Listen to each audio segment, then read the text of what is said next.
If you're new to our channel, don't forget to hit the subscribe button. When it comes to how much we should grow to feed our family for a year, the concept has kind of lost a little pop because we have the convenience of grocery stores now that we once had not so much of. Many years ago, maybe some of you remember these times, or you can ask your grandparents, or they've told stories about they only went to the grocery store once a week, if that, because the journey was so far, or grocery stores really wasn't that common.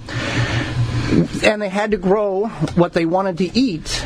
And if they didn't grow it, they didn't eat it. It wasn't, hey, it's December 23rd, I want a pineapple. I'm just going to go down to Beans and Barley and pick one up, or Outpost, or whatever the case is. Well, they didn't even probably know pineapples existed at that point. Well, to a certain degree. Right. So, yeah, so that was the Victory Garden was... This is where the concept came from. Right, this is where the concept came from. Because we had to grow... They had to provide for themselves. Right, we had to be self-sustainable to a certain degree because we had wartime efforts going on. And then after that, a lot of things changed. Like, they invented the aluminum can, and women went back to work, and then things became more convenient. But now it seems that while we do enjoy the convenience, the satisfaction and the guarantee of knowing what we're growing and what's in the food that we're growing outweighs some of that convenient factor. Right. So a lot of people are paying attention to what's in their food, and now they want to grow and possibly preserve and do all of this. But a lot of people are like, how much should I grow? What should I grow for myself, for my family? Well, first of all, whatever. Grow what you're going to eat. Grow what you like. Okay, number one. I think that's the biggest thing, is thinking about that. Just because you find a chart online that says, okay, grow okra and cauliflower and broccoli. Well, if you can't grow cauliflower and broccoli and you don't like okra, there's 3 strikes there. You're out. So you want to grow something that you like, but also you want to grow enough that suffices you through the year. Sometimes you and I grow stuff that I don't like. But I like. Oh, okay. Yeah. Okay. Yeah. So anyway, we're going to go over several things here, more common vegetables, to kind of give you an idea of what it would take to feed your family for a year. A basic outline here. Now, these will vary from location to location, but it gives you a general sense of what you're looking for here. But the biggest thing is you also have to think about how much space you have, and then at that point you want to probably prioritize. If you don't have a lot of space, you want to prioritize what you want to grow versus what you might want to buy from a farmer's market or something else. And when we talk about these particular plants, it's not that this is enough for every meal, every day, all year long. This is a variation of a smorgasbord of meals. Smorgasbord of meals that you're going to consume. So it's not just a tomato every day, every meal. Okay.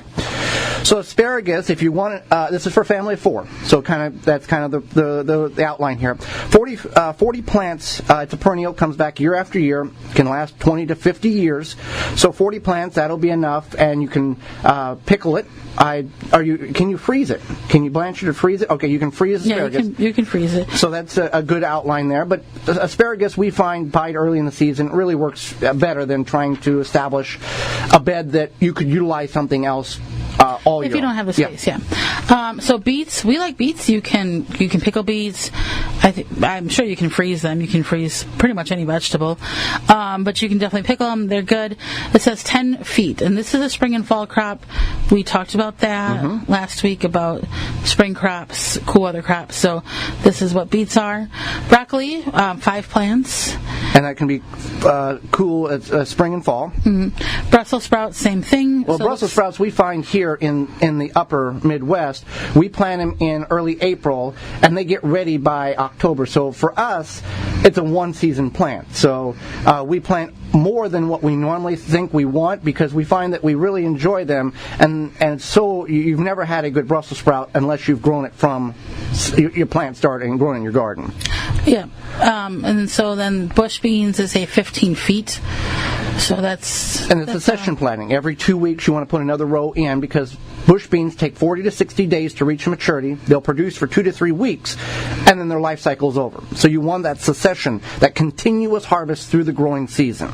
And bush beans will produce a lot, and as long as you continue to harvest, you'll have more bush beans than you know what to do with.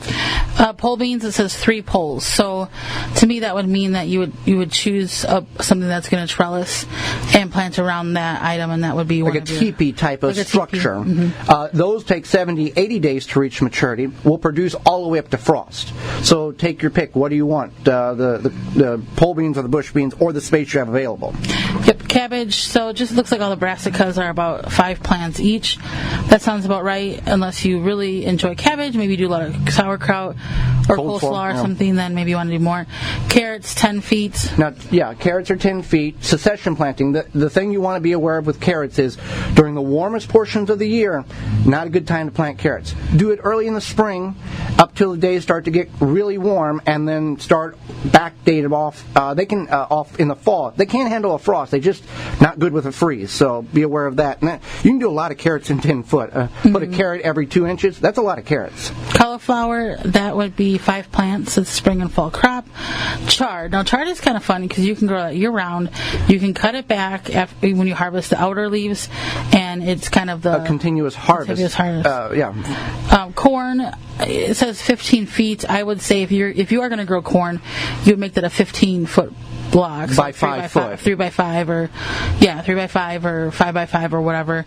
Corn can be hard to grow, especially if you're growing something that's an heirloom variety or organic variety. And I wouldn't, here's the thing with corn. People say, can I grow corn in my backyard? Absolutely, you can do that. You have good soil nutrients. Think of the space that it takes and the energy and the input you have to put in for 1 ear or possibly 2 ears of corn per stalk. See if it works for you, or you can always buy organic, GMO-free corn from your local farmer's market for like 12.5 cents an ear is what it comes down to during the peak season. You can freeze it that way too. So you can do it either way. Cucumbers, it says 2 hills. I don't know what that means. We plant our cucumbers in a row, basically, so I don't know if that means 2 plants, but that's a little unclear. But I would say that if you really like cucumbers, which a lot of people really like garden cucumbers, I would do like at least 4 plants, and you want to make sure you trellis those because that's going to help them immensely. And another thing to keep in mind with cucumbers is that there's a certain point, they're not a long-lasting plant. They're not like a tomato or a pole bean or anything like even a bush bean. They don't make it much past September. We get a lot of questions like, my cucumber didn't make it past September, and it's like, that's completely normal. So you want to keep that in mind. We also have greens 10-foot row. 10-foot row. That's spring and fall. Unless you're growing kale, you can do about 5 plants, and then that will grow, I don't know, it gets better after frost. So It's a very hardy plant. Leaf lettuce is 10-foot row early in the spring, late in the fall. That works well there. It does get bitter during the summer, so you want to avoid that. Onions, spring planting, as soon as soil can be worked. We do about a 20-foot row because we like a lot of onions, but it says 5-foot row of onions on 2-inch centers, 3-inch centers, somewhere in that range. Peas, I don't know if I would necessarily succession plant those. They are spring and fall crop, and 10 feet sounds good to me.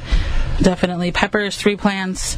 I would go more than 3 plants. Because peppers like to be friends, so I'd probably go like 5 or 7. Radishes, 5 feet, and then squash, 2 hills. Tomatoes, 5 plants. Tomatoes, you might want to grow more than 5 plants depending on how much you love the tomatoes, what you're going to do with them. If you're going to can a lot, we plant 110 tomatoes. So we can a lot, we freeze a lot, we do a lot of things with tomatoes. So this is just a general guideline of consumption here. And then turnips, it says 10 feet. So that kind of gives you an idea. You can go online and find a lot of charts for that. For more information, please visit thewisconsinvegetablegardener.com.